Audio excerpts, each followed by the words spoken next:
এখন আমরা দেখব কিভাবে সাবটোটাল করব। সাবটোটালটা হচ্ছে আমার সাপোজ আমি চাচ্ছি যে আমার এখানে যে গ্রুপ আছে সেই গ্রুপে সাবটোটাল হবে। যেমন এখানে এসি একটা গ্রুপ আছে, এসি টোটাল কত টাকা ডিউ আছে সেটা তার নিচে শো করবে। তারপরে দুরন্ত আছে, দুরন্ত একটা গ্রুপ আছে, দুরন্তর নিচে টোটাল কত টাকা এটা শো করবে। ঠিক আছে, তো এটার উপরে আমি সাবটোটাল করব। তো এর জন্য প্রথমে আপনাকে যে কলামের উপরে কাজ করবেন, আমি যেহেতু গ্রুপ নিয়ে কাজ করব, গ্রুপের সাবটোটাল দেখতে চাচ্ছি, তাহলে আমার প্রথমে আমার এটা সিলেক্ট করব, সিলেক্ট ডাটাতে আসবো, ডাটাতে এসে ফিল্টার থেকে তারপর আমি এখানে এসে এ টু জেড এ ক্লিক দিয়ে দিব। ঠিক আছে, আগে এটা আমার এ টু জেড করে নিতে হবে। যদি আমি চাইতাম যে আইটেম স্ট্যাটাসের উপরে কাজ করবো, তাহলে সেটা এ টু জেড করতে হতো। ঠিক আছে, যেহেতু আমি আইটেম গ্রুপের উপরে করবো, এই জন্য আইটেম গ্রুপটা আমি এ টু জেড করে নিলাম। এবার আমি ফিল্টারটা তুলে দেবো, তুলে দেওয়ার পরে কন্ট্রোল থেকে কিবোর্ড থেকে কন্ট্রোল দিয়ে প্রেস করে অল সিলেক্ট দিলাম। এরপর ডাটাতে আসার পরে এরপরে হচ্ছে সাবটোটাল। এখানে যে অ্যাড ইজ চেঞ্জ ইন, অর্থাৎ আমার কোনটার উপরে হলো সাবটোটাল হবে। সাপোজ আমি যদি এখানে দিতাম আইটেম আইডি, এখানে যদি আইটেম আইডি দিতাম, তাহলে প্রত্যেকটা আইটেম আইডির সাবটোটাল হতো। তা আমি তো আইটেম আইডি চাচ্ছি না, আমি চাচ্ছি আইটেম গ্রুপ, প্রত্যেকটা গ্রুপের জন্য একটা করে সাবটোটাল তৈরি হয়। এর জন্য আমাকে এখানে সিলেক্ট করতে হবে আইটেম গ্রুপ। এখানে একটা কথা বলে রাখি, এখানে যে লিস্টগুলো শো করছে এটা হচ্ছে আপনার যে ডাটা আছে সেই ডাটার কলামগুলোর নিয়ম এখানে শো করছে। তো আমরা এখানে আইটেম গ্রুপটা দেব। এরপর এখানে আপনি কি করতে চাচ্ছেন, আমি চাচ্ছি যে আমার যে আইটেম গ্রুপ আছে তার যে ডিও অ্যামাউন্ট আছে, এই ডিও অ্যামাউন্টটা আমি চাচ্ছি যে এখানে টোটাল যোগ হবে। ঠিক আছে, তাহলে আমি এখানে দিয়ে দেব সাম। আর যদি এমন চাইতাম যে আমার এখানে যতগুলো আইটেম গ্রুপ আছে, তা আইটেম গ্রুপের এখানে কতগুলো আইটেম আছে, এখানে কতগুলো আইটেম নেম আছে, তাহলে আমি এখানে কাউন্ট দিয়ে দিতাম। ঠিক আছে, যেহেতু আমি যোগ করব তাই আমি এখানে সাম দিয়ে দিচ্ছি। আর এখানে কোন জিনিসটা সাম হবে, আমার ডিও অ্যামাউন্ট, সো আমি এখান থেকে ডিও অ্যামাউন্টটা টিক দিয়ে দিব। ঠিক আছে, যদি অন্য কোনোটা টিক থাকে তাহলে আপনার এখান থেকে ডিও অ্যামাউন্ট টিক। তাহলে এখানে কি হলো, এটা আমার সাব টোটাল হবে এই আইটেম গ্রুপ, আর ডিও অ্যামাউন্টটা আমার এখানে সাম হবে। তারপর জাস্ট ওকে দিয়ে দেবেন। দেখেন আমার এখানে চলে আসছে যে এই যে আইটেম গ্রুপের নিচে যেখানে দেখেন ডিও অ্যামাউন্ট, এখানে টোটাল চলে আসছে। আমি যদি এখান থেকে দেখি এভাবে টেনে, দেখেন আমার এখানে দেখাচ্ছে 91,473। দেখেন এখানে চলে আসছে 91,473। সেম আমার দেখেন নিচের গ্রুপ দুরন্ত গ্রুপ, এখানেও চলে আসছে আমার, সেটা সাব টোটাল।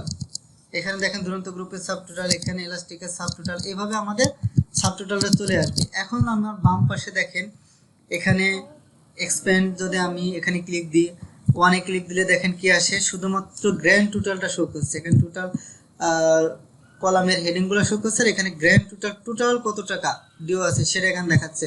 যদি 2 এর উপরে ক্লিক দিই অথবা এখানে যদি ক্লিক দিই, দেখেন আবার অল চলে আসছে। ঠিক আছে, যদি আমি 2 এর উপরে ক্লিক দিই তাহলে আমার এখানে দেখাবে আমার এখানে যতগুলো গ্রুপ আছে সমস্ত গ্রুপে সামারি আকারে সাবটোটাল। দেখেন এসি টোটাল এত টাকা, দুরন্ত টোটাল এত টাকা, ইলাস্টিক টোটাল এত টাকা, এইভাবে করতে করতে তারপরে গ্র্যান্ড টোটাল কত টাকা এটা চলে আসছে। ঠিক আছে, তো আমি যদি চাই যে আমার এগুলা ডিও অ্যামাউন্ট এবং এটা যেন বোল্ড আকারে থাকে, তো এটা আমরা এখান থেকে সিলেক্ট করব, অথবা ডিও অ্যামাউন্টটুকু সিলেক্ট করব। সিলেক্ট করে কিবোর্ড থেকে অল্টার সেমিকোলন প্রেস করে কিবোর্ড থেকে কন্ট্রোল বি প্রেস করব। দেখেন আমার এখানে বোল্ড হয়ে যাচ্ছে। ঠিক আছে, অথবা আমি এখান থেকেও আমি বোল্ড করতে পারি। আচ্ছা, এরপরে যদি আমি 3 নম্বরে ক্লিক দিই, তাহলে দেখেন এখানে এটা আমার বোল্ড দেখা যাচ্ছে। ঠিক আছে, আমি যে বোল্ড করেছিলাম সেটা বোল্ড আকারে দেখা যাচ্ছে।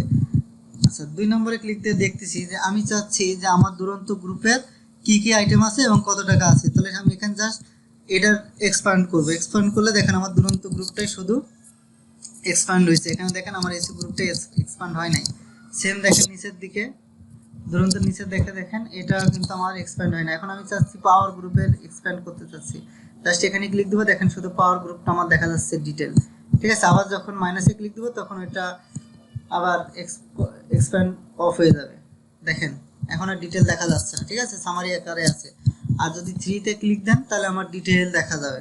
ঠিক আছে, তো এখানে হলো 1-এ ক্লিক দিলে আমার শুধু গ্র্যান্ড টোটালটা দেখা যাবে, যদি 2-তে ক্লিক দিই সেটা সামারি আকারে দেখা যাবে, আর যদি 3-তে ক্লিক দিই তাহলে আমার ডিটেলটা দেখা যাবে। তো এইভাবে আমি করতে পারি। আবার যদি আমি চাই যে আমার আইটেমের এখানে যেন কাউন্ট আসে যে কতটা আইটেম আছে, এবার আমরা যদি চাই যেখানে টোটাল ডিও অ্যামাউন্ট আছে আমি চাচ্ছি এখন শুধুমাত্র আমার আইটেম কতগুলো আছে, তাহলে আমার আবার কিবোর্ড থেকে কন্ট্রোল এ দিয়ে সিলেক্ট করে এখানে আমার সাবটোটাল দিতে হবে।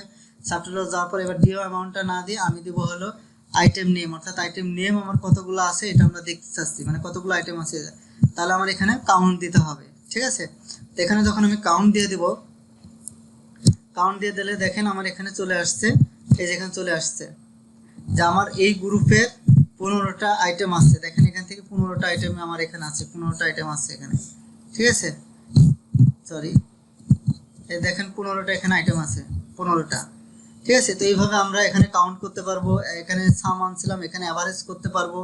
ঠিক আছে, এইভাবে আমরা সাবটোটালের মাধ্যমে খুব সুন্দরভাবে আমাদের ডাটাগুলো শর্টিং করতে পারবো। এই সাবটোটালটি যদি আপনি রিমুভ করতে চান, অর্থাৎ পূর্বের অবস্থায় ফিরিয়ে নিয়ে দিতে চান, তাহলে সের জন্য আপনাকে জাস্ট এখানে সাবটোটালে আসতে হবে। সাবটোটালে আসার পরে এখানে রিমুভ অল দিয়ে দিতে হবে, তাহলে আপনার সাবটোটালটা আগের মতো হয়ে যাবে। ঠিক আছে, এখন আর সাবটোটাল নেই, দেখেন সাবটোটাল রিমুভ হয়ে গেছে।